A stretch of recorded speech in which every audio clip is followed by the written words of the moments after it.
protecting yourself and your family, after you would have sat through a whole day listening to me and taken all these notes and implementing all these things, we don't want that money to just disappear, right? We want to make sure that we plan properly fit. So this is where we're going to talk about insurance and estate planning.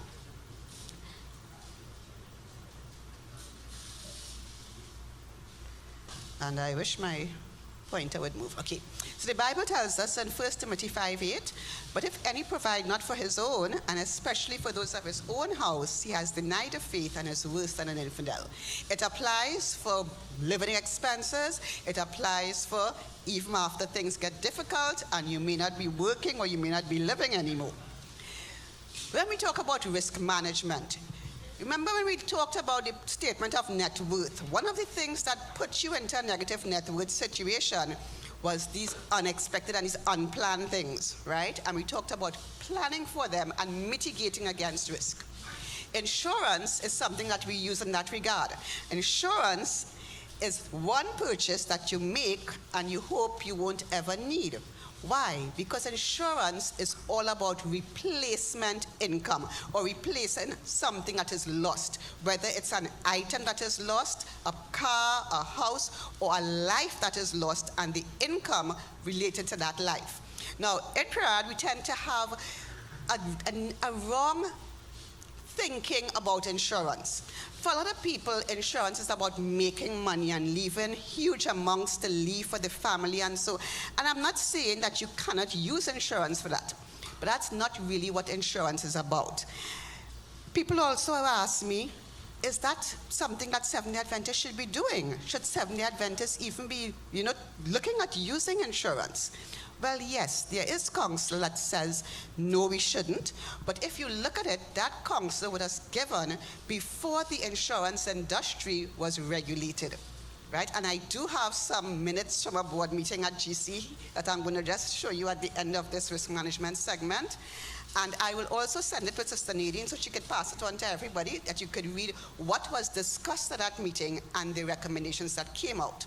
And what they're saying is that for certain things, insurance is recommended, but of course not to make money or to benefit from somebody's demise. But there are legitimate means for using insurance. So managing risk. Risk management is the process of managing situations where you could have a financial loss in any number of events.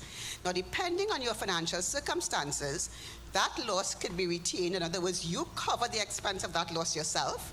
It can be shared with an entity, or it can be transferred totally to that entity, and that entity being an insurance company, because insurance is used as a means of sharing or transferring the risk of loss, and thereby making sure that your assets are protected. The three major types of insurance would be life insurance, property insurance, and health insurance, and they all play a role in our financial planning. So, you tell me, I'm going to ask the question as to whether we should retain the risk, meaning we pay for it ourselves, whether we want to share the risk with an insurance company or transfer the risk to insurance company. So if there's an event that the consequences are dire, in other words, you have like a house fire that you lose your home, you have loss of life where the breadwinner is lost, or the breadwinner dies, you go into bankruptcy. Is that a loss you want to retain, share, or transfer? Definitely transfer. If there's something where the consequences are substantial, in other words, it could lead to you having a reduced standard of living, such as a medical condition requiring you to do a lot of tests and travel abroad, maybe surgery. Do you want to retain that, share it, or transfer it?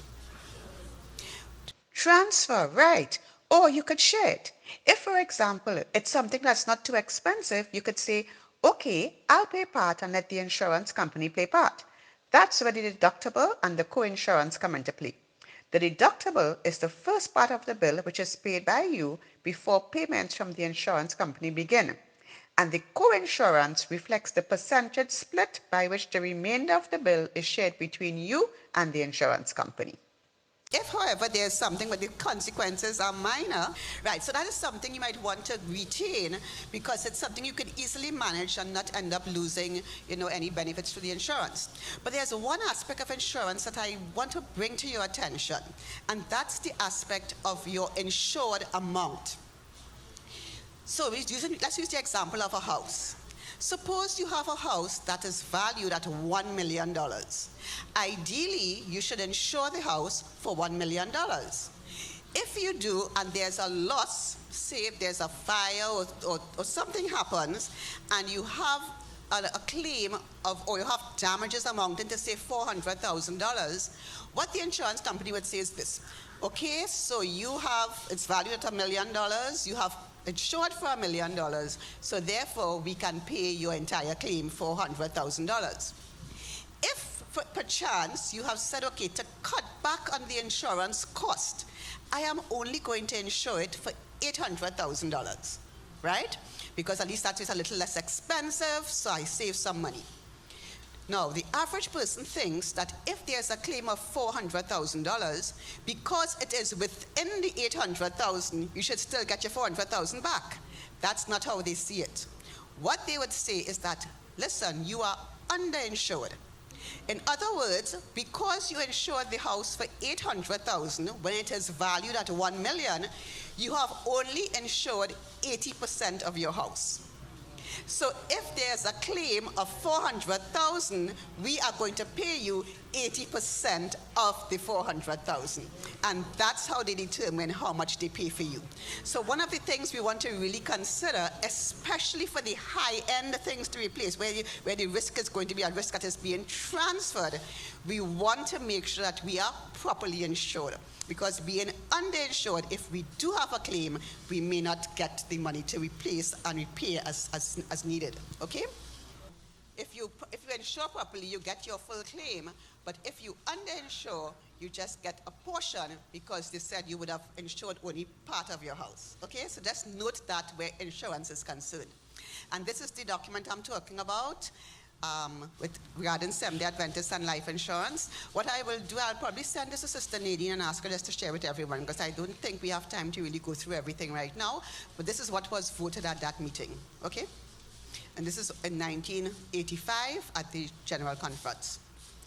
So, we're going to look quickly at estate planning. Testimonies, Volume 4 says, many are not exercised upon the subject of making their wills while they are in apparent health. But this precaution should be taken by your brethren. They should know their financial standing and should not allow their business to become entangled. They should arrange their property in such a manner that they may leave it at any time. How many of us have wills? Okay, a couple. Well, let me tell you something. Having a will doesn't mean you're going to die faster, okay? So you could feel free to go and get your will made. You're still going to live until the Lord calls for you, okay? But it is very important because there could be some very serious consequences if we don't have a will. So, estate planning is the process of ensuring that assets from a deceased individual are transferred to his intended beneficiaries according to his wishes and at minimal cost. Now, this process includes, but it is not limited to a will. A will is one of the things that you can use for estate planning.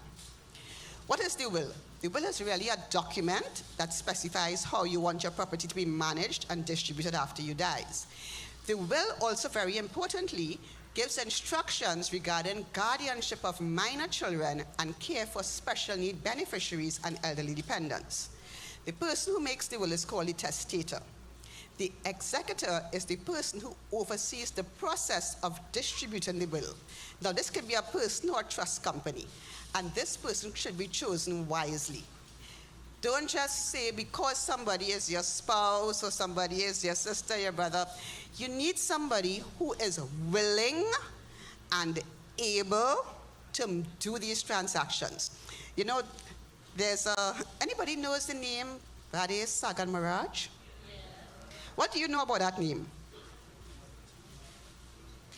This is someone who died in 1971. In 2006, 40 years after, or 16, whichever one, 45 years after he died, his will still has not been executed. The majority of the beneficiaries have died, right? And it is still hanging. Now, you can imagine if his beneficiaries needed the money to live, what would have happened. And in fact, some of them did. One of my students, one of my classes was one of those beneficiaries, where his mother was one of the beneficiaries, right? And she died before it was done. I know in 2006 or 16, the court gave an order that, listen, they have to wind up this estate. They need to, so they were asking people who have beneficial interest to come forward. But anyway, choose the person carefully so that your estate can be executed. So to do the will, you take your personal inventory, you choose the executor and optionally an alternate, just in case the executor is unable or unwilling at the point in time. And the will, you must put it into writing. You see when you see on the movies, all the fancy sit down and record? Not in Trinidad, okay? It must be signed by the testator in the presence of 2 witnesses. It must comply with certain requirements laid down by the statute, and it must be found, right? Store it safely in a known location or register it at the depository of wills. Now, let your executor know that I have chosen you and make sure they agree. They don't have to know what's the content of your will. Nobody has to know. That's your will. It can be changed at any point in time, right? But just make sure it can be found. Please note, a couple things to note. Beneficiaries cannot be witnesses. It will be assumed that there was some bit of coercion taking place. An executor, however, could be a beneficiary. Note also, minors cannot inherit property. What you do in a case like that, you could leave it in care of a trustee. Now, hear the name of the person, a trustee, somebody you can trust, because this person has access to all of your money, and you have to trust that they would use the money for the benefit of your children and not for the benefit of themselves. A will is only effective from the date of a testator's death. So if I were to find out, Pastor Moses, that I am going to, you left your house to me, it doesn't mean that I could just move in the house now and say, well, this house is going to be for me. No, because that will is not yet valid, right? As a general rule, marriage automatically revokes a will while divorce does not, okay? Right. So if it is, you have a will in place and you get married, that will becomes null and void. So you are considered intestate. But if you get divorced, that will is still valid. So it means that if in that will your spouse at the time was given, was left everything, divorce, it still is that way. But if you were to remarry, then that will becomes null and void, right? So that's very important to note. Therefore, your will should be up. Repeat it again? Okay.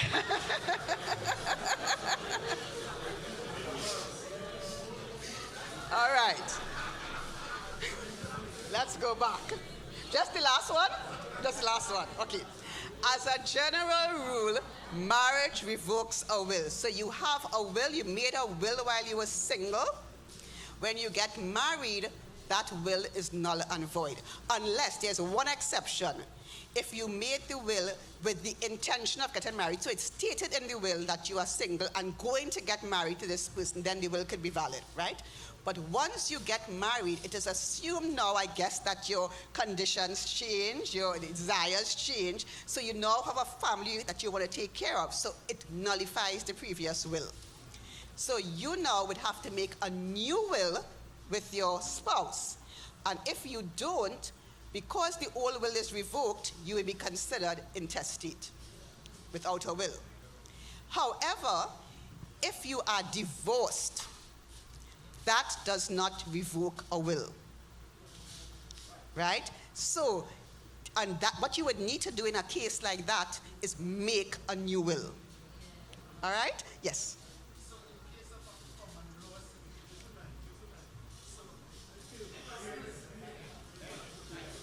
Use the mic, please. Yes. Mm-hmm.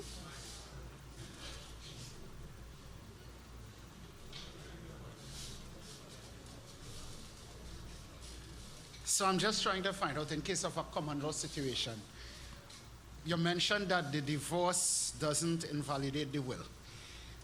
But somebody gets divorced, and you know in Trinidad we have common law relationships. Somebody goes and they're living there with somebody, another person for the next 5 years, gets a heart attack, dies. Are you saying that this person has no standing, the new wife, the new common law wife? The common law partner has rights if they were living together for at least 5 years and they were still together at the point of death. What they could do then is challenge the will. And if you could remember the case of Lord Kitchener, anybody remembers that case? Right. It's a similar thing. There's a wife and there's a common law partner. The common law partner was many, many years a common law partner, right? But at the end of the day, what happened? The wife won out, even though the wife was nowhere in the picture, and it was the common law partner who helped build the empire, right? You can challenge, but the wife, well, I'll say the wife, but the spouse, right, be it a husband or wife, still has rights in terms of the will, okay? So your will should be updated whenever there's a significant or a life-changing event, such as a change in marital status, where if you get married, if you get divorced, if you get widowed. If you have children, either give birth to children, adopt, or if you have a blended family. The death of a spouse, child, beneficiary, trustee, guardian, or executor. If there's serious illness, in other words, you have special needs beneficiaries who require ongoing care. If you have aged parents, or if there's a substantial change in assets, then you want to update your will, okay?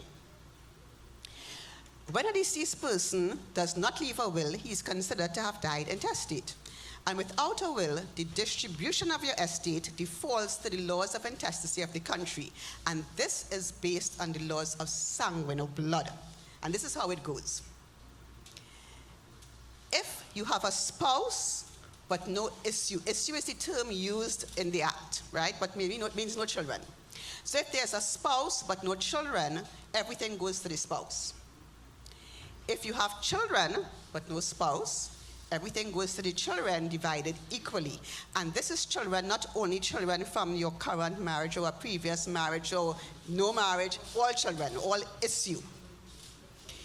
If you have a spouse and you have issue, half goes to the spouse and half is divided equally among the children or the issue. And if you have neither spouse, issue, or cohabitant, then it goes according to this pattern. I hope you can see it. It goes first to the parents, then it goes to brothers and sisters, full blood and then half blood, grandparents, nieces and nephews, full blood and then half blood, uncles and aunts. And if you have none of the above, you know where it goes? To the state, correct. As of the year 2000, common law partners of the opposite sex cohabiting in a conjugal relationship for at least 5 years have all the rights of a surviving spouse, provided the surviving common law partner and the deceased were living together at the time of death. However, there is a caveat to that. If there's a spouse and a common law partner, only the spouse can apply for letters of administration. The common law partner can't. Right? Even if the common law partner had been living with the person, as Pastor said, for a long period of time and the spouse is nowhere in the picture, spouse is the one who applies for the letters of administration. Okay? So some issues to consider. In Trinidad and Tobago, the executor has 12 months to distribute the estate, and this, of course, could leave beneficiaries out of pocket. And estates could have extended delays, and estates could also be challenged. Wills could also be challenged, right? And of course, I gave you the example of Bade, Sagan, Mirage. So what do you do in a case like that? Remember I said that estate planning is just one means of transferring the assets from a deceased person to their beneficiaries. The other thing you can do is a substitute for a will. So you put this in place and it functions instead of the will. There are certain properties that could pass outside of a will, and when you're doing your planning, it might be good to incorporate some of this into your plans as well. Jointly owned properties with survivorship, all right? So in that case, and this is done especially with spouses. So you have a property that is joint. When one party dies, it automatically goes to the second party, right? Some insurance policies with named beneficiaries. Once you have a beneficiary named, that goes to the beneficiary directly. Now, some of you may have taken out life insurance and your agent would have told you, put estate first and then change it and put a name. Anybody ever experienced that? Yes. Did they ever explain to you why? With life insurance policies, what happens when you take out that policy, if you put a name first, it creates a trust. And with that trust, it means that nobody else could get that money except the person named in the trust, unless that person gives permission for you to change it. So sometimes people, they have a girlfriend, they have a boyfriend, and, they put the person's name on their policy, let's not put your name because whatever. And that relationship doesn't go anywhere. Then what happens is you can't change that unless that person agrees and signs allowing you to change and take their name off. So to get around that and to get away from that, that's why you put estate first. And when after you put estate, you could put any name after that and change it because there was no trust formed. So that's the reason for it, okay? And of course, some instruments with named beneficiaries, for example, like unit trust and so, if you put a named beneficiary, then once you have a death certificate, you could easily go and access the monies. I want to also bring up the point of the family indemnity plan. This is very important in that it helps you to have monies to cover the funeral expenses, right? There are several plans which allow you to pay according to to what you are able to, and this is usually available through credit unions, okay? And finally, we want to talk about the letter of instruction. Now, this is not a legal document, and it is not a substitute for a will. It is just a document that gives information that can be useful to your family members and to your executor. And it provides information such as your funeral wishes, your personal affairs, and your finances. I want to talk mainly about the finances. You see, because many times we assume that family members would know what is going on. But I'm telling you, there are some families where, spouses, either because they don't want to, they don't care to, they don't just let the other person handle it. They don't really know everything that is involved and where the money is. There was one person I had to help, and when her spouse died, she didn't even know what bank he dealt with. She didn't know what he had. We had to literally go around to a number of places trying to figure out, okay, well, where you got statements from, you remember seeing any mail come in, and we had to be going around to find out where he even had accounts because she wasn't aware. So what this does, it's simply letting information be known, because sometimes, again, we assume that one person may die and the other spouse may live. Sometimes there are situations where spouses die in a common event, right? So it means that the executor now has to come in on another family member and try to find information and whatever. So this is where you want names and numbers of the employer, your lawyer, your insurance agent, the pension plan, bank and retirement accounts, how to get in touch with beneficiaries, the location of important documents such as your will, your birth certificate, your marriage certificate, and all these different things. Information about outstanding debts. Not all debts necessarily are paid off when you die. Information about file names and passwords to important files. Safety deposit box information. Usernames and passwords to online and telephone accounts. It just gives information to make the process easier. But of course, like I said, it is not a substitute for a will, and it is not a legal document. It's just an information document, okay? So, that brings me to the end. And before I do a review, Pastor Moses, I have 5 minutes. So let me do the review in 3 and questions in 2. Anybody want to tell me, what are some of the steps for our foundation for financial success? If you could tell me in order, that would be really great. If not, just tell me some of the steps. What's one of the first things you want to do?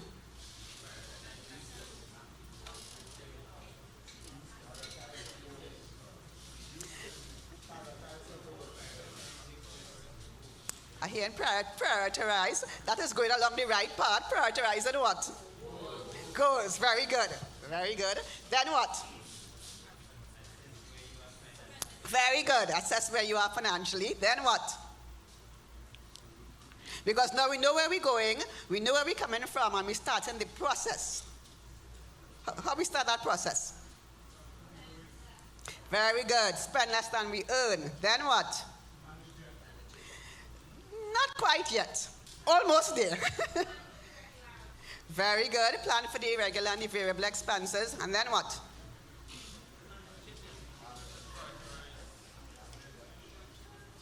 All right, I'll help you with this one. The emergency fund. And then we have the debt one. And after we deal with debt, what we deal with? Getting out of debt. Okay, saving and investing and then protecting what we have. Very good. Very, very good. So, any final questions or comments? We have 2 minutes for final questions and comments. When a will, like if you go by JP, let's say JP or one of those kinds of person in the court and you do a will, you decide what you want to do. When is it legal? That is my question. When will a will like that, prepared like that, become legal? What do you mean by legal? Because it's a document. It only becomes active when you die. So until you die, that will can be changed any number of times according to your wishes. That's what you mean by legal? Nah, it's not. Well, I just say valid, but I'm doing a document, right? I didn't go by a lawyer. Right. I didn't get a stamp on it. Okay?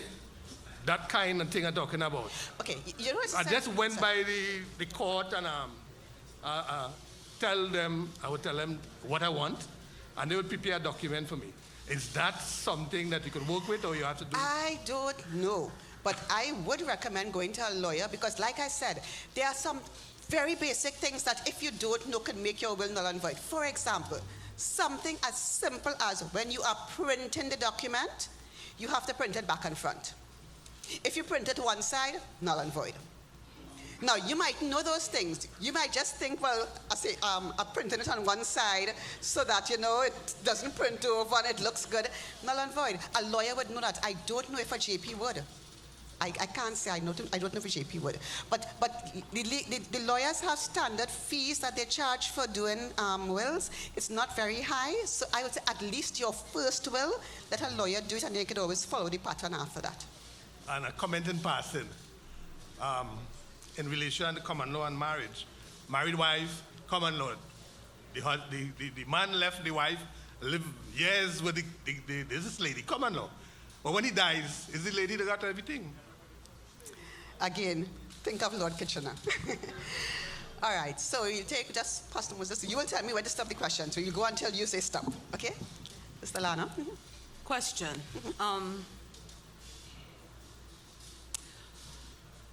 We're looking at when you were talking about if you do an insurance policy or something like that, you're always advised to put in estate first. For life insurance. Right. If you put a name, then the person is regarded as a trustee.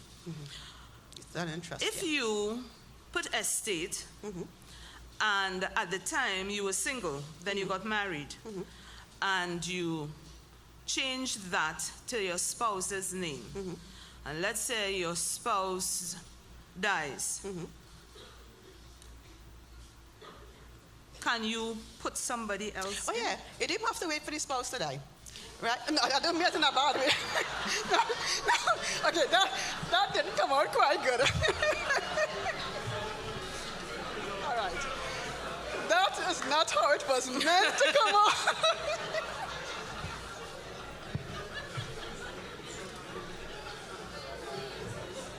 Okay, what I meant to say was, once there's a name and it's your policy, you could change that name anytime.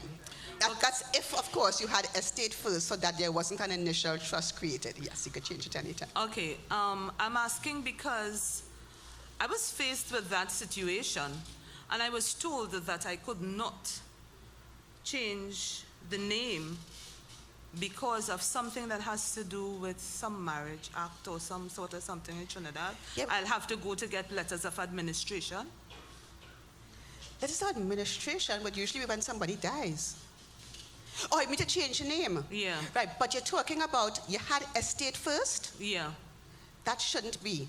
Once you have estate first, you are allowed to change it to anything afterwards. It's only, the trust is only created when you put a name when the policy is first produced. Whether it's a spouse or otherwise. Whether it's, well, spouse or any name, yeah, any name, spouse or otherwise. Now, spouses do have extra rights, right? But as far as, no, let me say, I stand to be corrected, but as far as I'm aware, even if you put, yes, man, even if you put a spouse after you put estate, you can change that spouse. Okay, thank you. I'll check it out. Thanks. Okay. You know, I had a invested in an Abercrombie fund. At that time, they said that it was a good fund. Right. I understand it's still good. But I'm asking concerning the Treasury bond and government bond. When are they available? At any time? Yeah, usually they will be advertised. Government bonds are not very popular right now. I mean, I might say you don't see a whole lot of them being advertised right now. There is a bond market that you could go and purchase bonds. It's not a very active market though, so you would find that even if you want to purchase or sell a bond, you're going to have to wait really long. It's not active. But the bonds I have heard that were being done recently were not open to the public, right? So I cannot tell the last time I saw a government bond open to the public, actually, some years ago. So you just have to listen out and look out in the newspaper when they are advertised. The Treasury bills, however, tend to be done fairly frequently. What you can do, again, they show up in a newspaper, or you could go on the central bank website. And on the central bank website, if you just in the search engine type in Treasury bills, it will bring up all the ones that are current, and you could apply to them. Like I say, you just go down, you carry your money, they give you the discount up front, and at the end of the period, you get your money back, right? It's good for if you have money and you're just not sure what to do with it yet, so you put it in a Treasury bill while you plan how you're going to spend it, and then when you get the money, you could spend it, right? But it's advertised, so check Central Bank's website. So I want to create a scenario.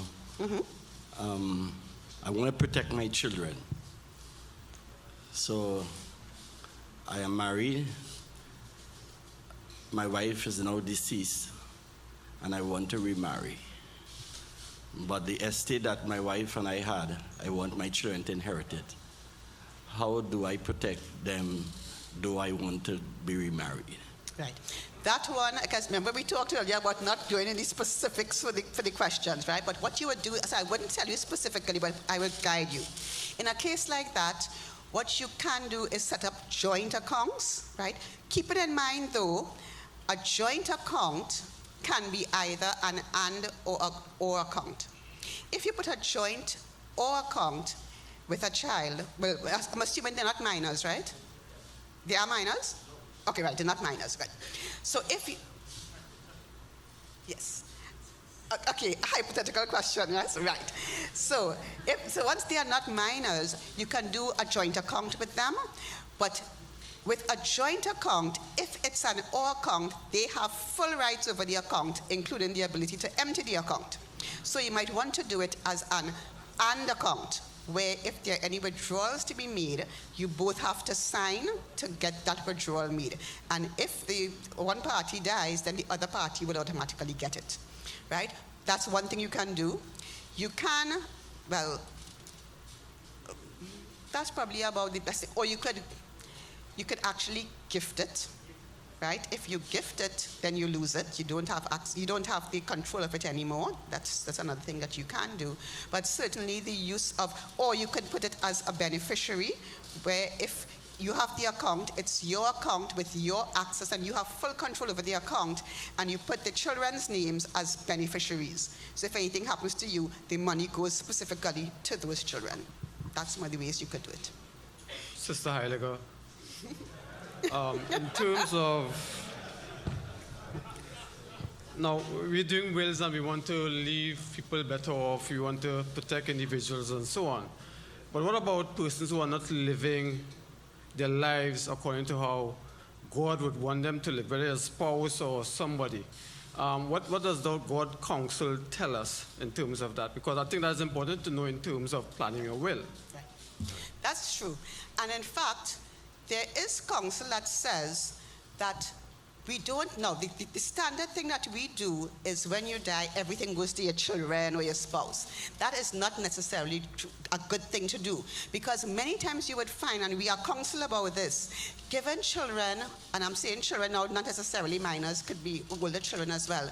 When you give people too much too fast, it works to their detriment. Remember, there's a principle that God has about working to earn. And remember, we talked when we were looking at the speculative investments, there's a text that we used that talked about money gotten by vanity and wealth that is quick to come can work in a negative way. What we are really counseled is that you take care, okay, when you plan do your estate planning, you plan to take care of your family. So let's look at the scenario where somebody is the sole breadwinner.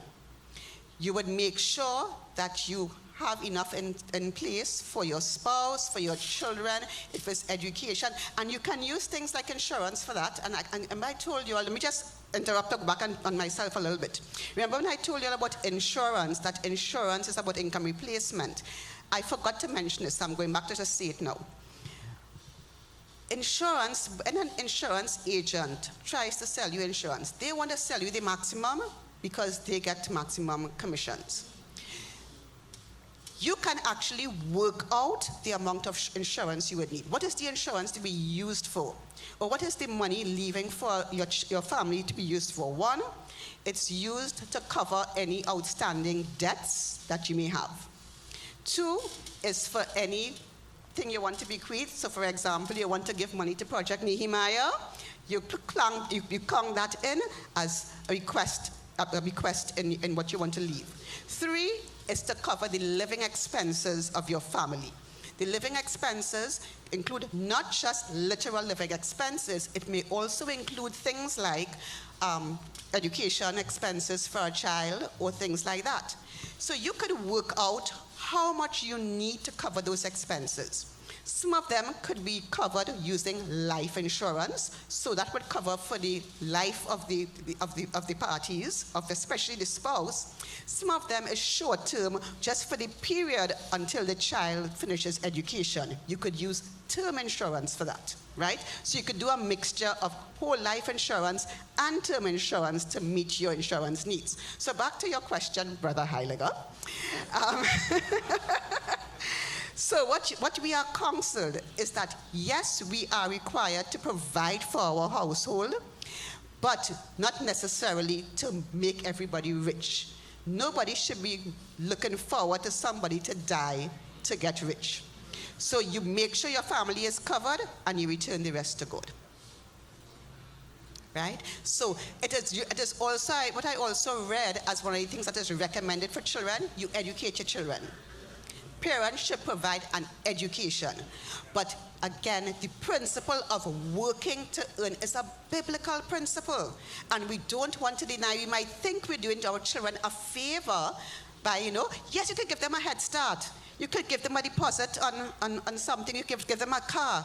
But you don't just shower a whole lot of money on them because you have the money. No, that could actually cause, the sin of Sodom, one of the sins of Sodom was idleness, right? Work to earn is a principle of the Bible. So you cover the expenses, you cover what needs to be covered, and then the rest returns to God.